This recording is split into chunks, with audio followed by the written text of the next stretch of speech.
Bonjour, merci d'être aussi nombreux à notre rendez-vous.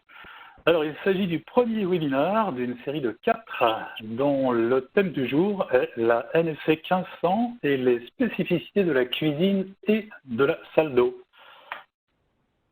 Alors, la salle d'eau, c'est le terme générique qu'on va retrouver dans la NFC 1500. Nous, on a tous l'habitude de dire salle de bain, mais génériquement, une salle d'eau, ça comprend les salles de bain de type baignoire et les salles de bain de type douche. Voilà pourquoi on appelle ça une salle d'eau. Tout simplement parce que le législateur a fait entrer dans toutes les obligations de la salle de bain également les douches, puisque ça se fait de plus en plus. Donc nous allons parler des 4 volumes, c'est le grand classique pour l'électricien. On va parler également des différentes tensions des appareils admises et des indissipées de ces appareils. Nous allons également parler des parois, puisque là il y a beaucoup de subtilités sur les parois. On va parler de la liaison équipotentielle supplémentaire et de quelques documents utiles. Donc le rappel sur les 4 volumes. Donc depuis quelques amendements, nous n'avons plus que 3 volumes désignés comme étant le 0, le 1 et le 2. Et le volume 3 qu'on connaissait avant a disparu. Pour simplifier, aujourd'hui il s'appelle hors volume, ce qui ne change pas grand-chose à la compréhension du sujet d'ailleurs. Donc, si vous regardez la partie gauche du slide, vous avez les volumes définis pour une baignoire. Donc, la difficulté se trouve souvent sur le volume 1, rarement sur le volume 2. Donc, le volume 1, c'est tout ce qui se trouve au-dessus du volume 0, qui lui est le contenant de la baignoire. Donc, le volume 1, c'est tout ce qui se trouve au-dessus de ce volume 0, dont la dimension commence au fond de la baignoire et va jusqu'à 2,25 m. Donc, dans un logement où il y a une baignoire, on est très souvent avec un volume 1 qui va toucher les plafonds, puisque les plafonds sont à 2,50 m et que le fond de la baignoire est souvent à 20 ou 25 cm. Donc, quand il y a une baignoire, on est à peu près certain que le volume 1 va jusqu'au plafond. La partie qu'on appelle volume caché, c'est tout ce qui entoure la baignoire, donc sur l'extérieur de la baignoire, et qui est en dessous du volume 1. Alors, ce que n'explique pas vraiment ce dessin, parce que c'est très compliqué à représenter, c'est que le volume caché est plus large que le volume 0, tout simplement parce que le volume 0 correspond à l'intérieur du bac de la baignoire, et que cette baignoire, elle a des rebords. Donc voilà pourquoi le volume caché est plus large que le volume 0. Si on part, alors le volume 2, ça n'a pas changé, c'est toujours 60 cm par rapport au volume 1. Et la particularité, c'est que pour le volume 2, il n'y a aucun calcul à faire en termes de hauteur. Le volume 2 part du sol fini et va jusqu'en haut du volume 1. Donc là, c'est très simple à délimiter. Dans le cas d'une douche, donc c'est le dessin central, dans le cas d'une douche, le volume 0, là on est sur une douche à l'italienne. Donc c'est une douche qu'on appelle sans receveur. Donc le volume 0 est considéré comme étant au ras du sol fini, pas du creux dans lequel il y a la bonde de la douche, on parle bien du sol fini, et sur 10 cm de haut. Notre volume 1 part, c'est-à-dire du sol lui-même. Donc autant dire en gros que le volume 0, on ne va pas en tenir compte puisqu'il fait 10 cm de haut, donc on ne va même pas s'y intéresser. Ensuite, le volume 2, c'est toujours 60 cm, mais la grande nouveauté, c'est la largeur du volume 1. La largeur du volume 1, si vous regardez les 2 schémas vus de dessus qui sont sur la droite, dans le cas d'une douche sans receveur, le volume 2 se calcule par rapport à 3 possibilités. Soit on a une douche, ce qu'on appelle une douche de tête, c'est-à-dire un pommeau de douche qui est fixe contre un mur, auquel cas, on va compter 1,20 m depuis le centre de cette douche de tête. Si jamais on a un mitigeur, par exemple, avec un flexible et une douchette libre, que l'on peut promener dans notre douche à l'italienne, à ce moment-là, on va compter 1,20 m depuis le raccord qui est à l'origine de ce flexible. Et si on a une douche pluie, donc là, on se retrouve avec une douche fixe, mais la douche pluie, elle va aller assez loin dans la douche à l'italienne, alors on fait 1,20 m par rapport au périmètre extérieur de cette douche. Alors cette douche pluie, elle peut être carrée, elle peut être triangulaire, elle peut être ronde. On prend le périmètre extérieur. Donc là, ça devient une grosse difficulté pour nous, c'est de savoir comment va être équipée la salle de bain, et notamment la douche. Si c'est une douche à l'italienne, comment va-t-elle être équipée? Donc là, on a vraiment besoin de l'architecte ou du client ou du plombier. On ne peut pas l'inventer. Ensuite, les différents appareils que l'on peut retrouver. Là, j'ai été un petit peu plus complet dans mon slide parce qu'il est vraiment important de connaître tout ça pour pouvoir travailler. On va retrouver nos 3 volumes, le 0, le 1 et le 2, plus le volume caché. Des choses très classiques que vous savez déjà, mais d'autres que vous savez peut-être un peu moins. C'est par exemple qu'on peut tout à fait mettre un chauffe-eau électrique dans un volume 1 ou dans un volume 2, à une condition très particulière, mais qui est très facile à comprendre. Il est impérativement de classe 1. Impérativement de classe 1, ça veut dire que ce chauffe-eau, il a obligatoirement un raccordement à la terre électrique du bâtiment et que toute sa carcasse est mise à la terre. Voilà pourquoi on peut le mettre dans le volume 1. Il faut également, s'il est en volume 1 ou volume 2, impérativement qu'il soit placé le plus haut possible et surtout à l'horizontale. À l'horizontale parce que les connexions étant, si on le met en vertical, les connexions étant vers le bas, on va se retrouver avec des connexions qui sont plutôt accessibles. Voilà pourquoi il faut qu'il soit horizontal. Si on veut mettre des éclairages, il va falloir dans le volume 1 et le volume 2 qu'on soit en TBTS, c'est-à-dire inférieur ou égal à 12 volts en courant alternatif, ou inférieur ou égal à 30 volts en courant continu. Donc là, on va difficilement pouvoir trouver des appareils TBTS sans transformateur. Donc le transformateur ou la source d'alimentation doivent être hors volume. Alors hors volume, je me permets de vous rappeler qu'un plafond en placo est une limite et que donc le volume 1 et le volume 2 ne peuvent pas passer au-delà de ce plafond en placo. Donc si vous mettez des spots étanches, vous pouvez très bien avoir le transformateur qui passe par le trou du spot et laisser le transformateur sur le plafond quand vous mettez votre spot. Ça, c'est admis.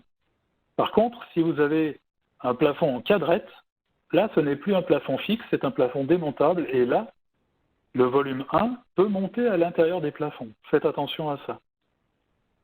Ensuite, les indices de protection, indice de protection minimum 4, bien évidemment pour ces appareils. Une particularité aussi, vous avez le droit à des interrupteurs ou des boutons de commande, si ceux-ci, de la même manière, pilotent des appareils qui sont en 12 volts ou en 30 volts, en TBTS.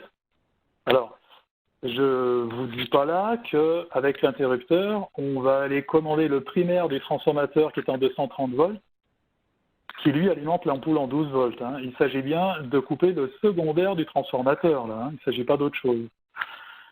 Ensuite, la prise rasoir 50 VA, mais celle-ci, vous la connaissez, c'est une classique. Le sèche-serviette, par exemple, impérativement classe 2 s'il doit être dans le volume 2. Donc là, c'est complètement l'inverse du chauffe-eau électrique. Hein. Classe 2, ça veut dire aucun raccordement à la terre. La seule chose qui va être imposée, c'est que la sortie de câble qui permet d'alimenter ce chauffe-serviette ou ce sèche-serviette, c'est que la sortie de câble soit à l'arrière et cachée par le sèche-serviette, pas à côté. Maintenant, si cette sortie de câble, elle est dans le hors volume, il n'y a aucun problème. Il ne faut pas qu'elle soit dans le volume 2 si elle n'est pas cachée par l'appareil. Ensuite, eh bien, tous les autres appareils qui sont hors volume 2 sont obligatoirement, par exemple, pour le lave-linge qu'on voit ici, lui, il est obligatoirement de classe 1, c'est-à-dire qu'il doit avoir un raccordement à la terre, mais il n'a aucune autre caractéristique obligatoire. Ensuite, les parois, ça a été un gros dilemme aussi pendant un bon petit moment au niveau des installations. Donc, vous avez vu que les volumes, donc que l'on regarde maintenant sur le dessus, donc volume 1, 2 et surtout 0, peuvent être délimités par des parois. Alors, délimités par des murs ou des cloisons, il n'y a rien de plus simple, mais par contre, dès qu'on commence à avoir des parois de douche amovibles, des parois de douche coulissantes, des parois de douche battantes, par exemple, qu'est-ce que l'on prend comme délimitation d'un volume? Alors, voilà ce que dit la norme. La norme, elle dit que l'on doit considérer deux types de parois. Une paroi dite fixe et pérenne et une paroi dite non pérenne. Fixe et pérenne, c'est une paroi qui est réputée d'abord commencer au niveau du sol, donc elle est jointive au sol, et ensuite elle est non démontable ou elle est construite. Alors construite, tout le monde voit ce que c'est, carreaux de plate, placo, etc. Non démontable, ça peut être une paroi en verre, ça peut être une paroi en plexiglas, à la seule condition, c'est qu'elle soit fixe et surtout fixée au mur. Donc on oublie bien évidemment les parois qui s'ouvrent et qui se ferment pour rentrer dans la baignoire. Et elle va pouvoir servir à délimiter un volume à une deuxième condition, c'est que sa hauteur est supérieure ou égale à celle du volume qu'elle délimite. Donc par exemple, si on veut que la paroi dite pérenne que l'on voit sur le schéma sur la partie gauche délimite bien un volume 1 et un volume 2, en tout cas un volume 1 sur sa hauteur, elle devra être au moins aussi haute que le volume 1, c'est-à-dire supérieure à 2,25 m du fond de la baignoire. Ensuite, une paroi donc, qui est dite non pérenne, ce sont toutes les autres. Donc, je vous l'ai expliqué, hein, toutes les parois amovibles qui sont coulissantes, les entrées de bac à douche coulissantes, etc. Du point de vue de notre volume, on fait comme si elle n'existait pas. Là, on n'a absolument pas le droit de s'en servir pour délimiter un volume. Quand bien même ce serait une paroi battante, par exemple, qui ferait toute la hauteur du volume 1, on ne peut pas la considérer comme délimitant un volume. Donc là, on a la règle que je vous ai dessinée, on l'oublie dans nos calculs. La liaison équipotentielle supplémentaire. Donc l'objectif de cette liaison équipotentielle supplémentaire, c'est la sécurité, bien évidemment, des personnes et des animaux. Donc là, on va s'occuper de risques d'électrisation ou d'électrocution. Donc, ça vous connaissez, c'est pas toujours facile à faire, mais le législateur a élargi un petit peu les possibilités qu'on pouvait utiliser. La première, c'est d'aller se raccorder directement sur le tableau électrique. Alors, on parle du même tableau de distribution ou de répartition si on envoie plusieurs équipotentiels, bien évidemment. Ensuite, on peut aller faire ça dans une boîte de connexion que l'on va dédier à la liaison équipotentielle, donc qui peut être dans la même pièce ou qui peut être dans une paroi adjacente, donc à l'arrière de la paroi d'une salle de bain ou d'une douche, dans une autre pièce par exemple. On va souvent réussir à la réaliser quand les toilettes sont jointives à la salle de bain. On peut mettre la boîte de dérivation dans les toilettes par exemple. Et puis surtout, et c'est là que ça nous intéresse, on peut avoir une solution qui fait un mix de ces deux solutions-là. Bien évidemment, il y a une troisième solution qui est celle qu'on a toujours utilisée, c'est qu'on peut réaliser une équipotentielle en allant d'un appareil vers un autre et en faisant une jonction dans toutes les boîtes. Ça, c'est toujours possible. Ne surtout pas oublier tout ce qui est grillage métallique au-dessus d'un chauffage par le sol. Ça, c'est très important. Et puis, on a longtemps eu des soucis en tant qu'installateur avec tout ce qui était cadre d'huisserie métallique. Les receveurs de douche métalliques, ça c'est quand même très complexe pour faire une équipotentielle. Donc le législateur a assoupli un peu la règle en disant que si entre le cadre métallique d'une porte d'entrée par exemple et un autre point d'équipotentiel, par exemple celui d'une prise, si on arrivait à mesurer que la résistance de continuité était inférieure à 2 ohms ou que la résistance d'isolement était supérieure à 500 kΩ, alors on était autorisé à ne pas raccorder cet élément métallique à l'équipotentiel de la salle de bain. Voilà qui nous arrange. Alors voilà quelques bonnes manières de faire des équipotentiels supplémentaires. Donc utiliser des colliers spécifiques pour cela, pensez à bien gratter les tuyaux en cuivre avant de mettre son collier si jamais la construction n'est pas neuve. Dans la photo qui est en bas à gauche, cette liaison équipotentielle est autorisée et dans une boîte spécifique, mais par contre, elle doit avoir une condition principale, c'est qu'elle doit être accessible. Je vous rappelle que toutes les liaisons équipotentielles doivent être accessibles.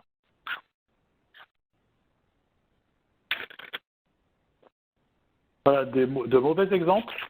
Alors, c'est des exemples qu'on va rencontrer très souvent quand on intervient dans des appartements existants.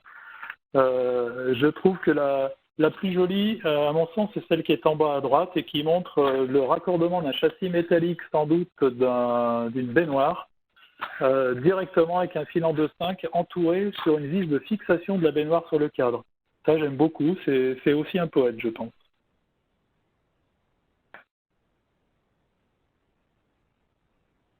Alors, de nouveau, vous allez retrouver toutes ces informations dans des documents dits utiles, donc le recueil de la norme NEC 1500, le tableau des sections et des protections qui peut être intéressant pour vous, bien évidemment. Et puis, un extrait de la fiche technique consuelle dans laquelle on va retrouver toutes les informations dont je viens de vous parler.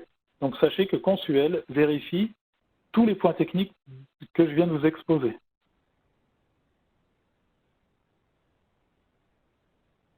En particulier, et ils sont très à cran avec ça, et c'est tout à fait normal, avec tout ce qui est liaison équipotentielle supplémentaire.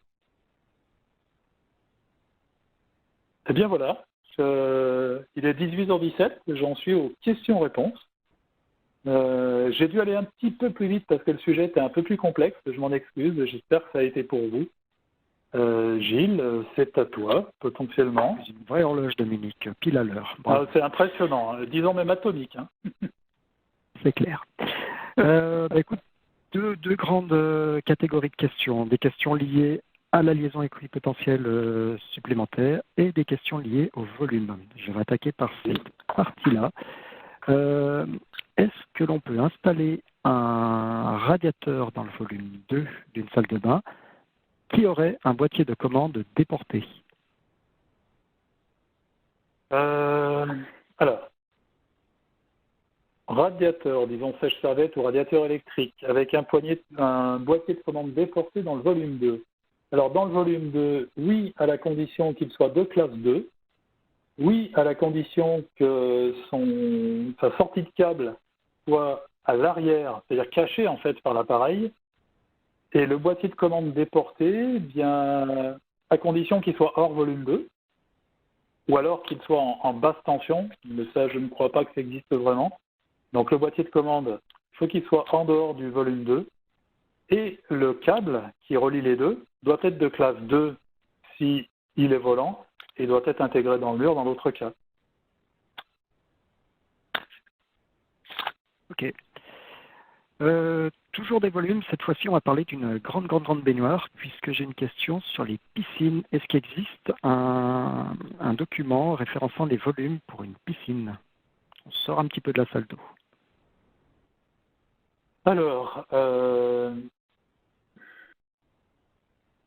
pour les piscines, je ne connais pas de document spécifique, mais par contre, j'en chercherai un, et si j'en trouve un, je le mettrai à disposition au niveau du retour qu'on fera au niveau du webinaire.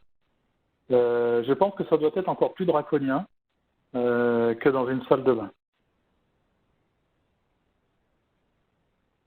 Certainement. Ben, écoute, merci. On retrouvera ça donc dans la FAQ qui accompagnera le replay qui sera à votre disposition. Au niveau de la liaison équipotentielle supplémentaire, tu as fait tout à l'heure, Dominique, un distinguo par rapport à cette LES dans la cuisine, disant qu'elle n'était pas obligatoire dans le cadre du neuf, qu'elle pouvait l'être dans le cadre de l'existant en fonction de l'habitat, si j'ai bien suivi. Oui. Qu'en est-il pour la salle de bain? Pour la salle de bain, dans le neuf, est-elle obligatoire? Alors, dans le neuf, elle est obligatoire. Ça, c'est une certitude. Elle est également de moins en moins complexe à réaliser puisque globalement maintenant, les maisons dites plutôt modernes ont un chauffage au sol, soit par boucle d'eau chaude, soit par résistance électrique. Ça commence à être rare avec la RT 2012 maintenant. Donc quand on est en boucle d'eau chaude, on n'a pas de problème, on n'a pas de contact direct avec la tuyauterie, comme on dit. En règle générale, l'alimentation eau chaude, eau froide, que ce soit de la douche, de la baignoire ou du vasque, est en PE. Donc comme on est en PE, on n'est pas sur un élément métallique, donc il n'y a pas d'équipotentiel supplémentaire à faire à cet endroit-là. Donc en général, il va nous rester les huisseries métalliques si on en a, et puis un raccordement entre tous les points lumineux et toutes les prises. C'est assez réduit, mais c'est obligatoire. Okay. Ça me permet peut-être de préciser aussi, j'ai peut-être entendu ça aussi dans ta question, si j'ai une alimentation, par exemple, d'un mitigeur dans une douche, cette alimentation eau chaude eau froide est en PE, elle n'est donc pas en cuivre. Il n'y a aucune raison de créer une équipotentielle sur le mitigeur qui, lui, est métallique. Alors tu m'as coupé l'herbe sous le pied parce qu'il y avait une question sur le sujet. Désolé. Avec des alimentations en PVC, de tuyauterie en PVC. Par contre, il y a une question qui tient aussi aux multicouches. Alors, j'imagine que c'est Alors, une spécificité de certains tuyaux. alors un multicouche, c'est une forme de tuyau qui est un petit peu armé, qui est un petit peu plus rigide. À partir du moment où il n'y a pas de contact sur des parties métalliques, la liaison équipotentielle supplémentaire n'est pas obligatoire. Si on a des raccordements qui sont faits, par exemple, je vous donne un exemple de la vraie vie, puisque ça m'est arrivé.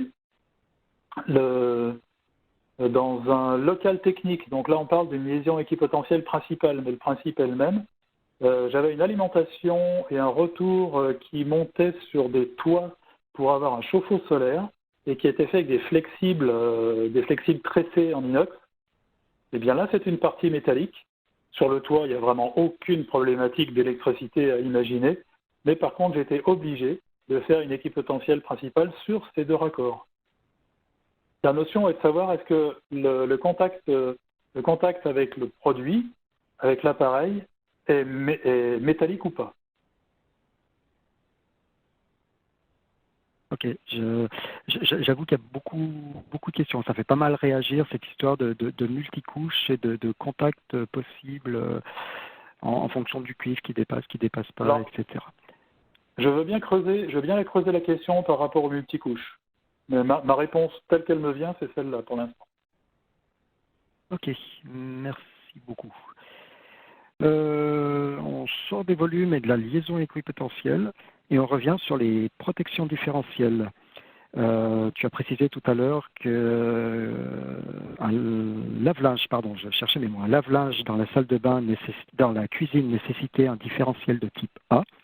Si ce lave-linge migre dans la salle de bain, est-ce que c'est le même différentiel qui va protéger son circuit?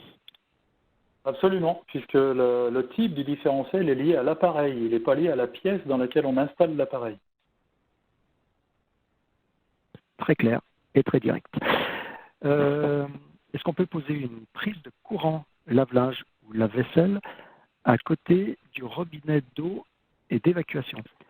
Ça, c'est vrai pour la cuisine et la salle de bain. Alors, il n'y a rien de défini de manière très claire dans la NFC 1500 de ce point de vue-là. Je pense tout simplement, j'essaye de comprendre des fois pourquoi ça n'est pas précisé, je pense tout simplement parce que ces robinets sont réputés être raccordés sur des tuyaux qui sont eux-mêmes utilisés par des machines qui sont à côté. Donc il n'y a aucun risque de dégagement d'eau ou de quoi que ce soit puisque le circuit est fermé avec la machine. Par contre, on a entendu dire certaines fois qu'il fallait une distance de 5 cm, de 10 cm. Je n'ai jamais trouvé de règle précise. Je pense que c'est plutôt une règle de bon sens. En tout cas, moi, quand j'installe des prises, surtout dans les cuisines, je m'éloigne le plus possible de tout ce qui est robinetterie et évacuation. Effectivement, une règle de bon sens. Je reviens sur les volumes. Un bouton de commande qui se trouverait en volume 2, mais qui serait un bouton KNX. Est-il autorisé? Alors, un bouton de commande KNX, c'est un bouton de commande qui est raccordé sur des conducteurs qui amènent en particulier à ce bouton une tension courant continu de 29 volts. 29 volts, on est juste 1 volt en dessous de la tension maximum autorisée dans le volume 2. Donc dans le volume 2, oui, je peux installer un bouton de commande KNX. Je pourrais même le mettre dans le volume 1. Je ne vois pas bien la nécessité de reproduire des problématiques de chanteurs français qui sont morts dans leur baignoire, mais avec ce bouton, il n'y a aucun risque.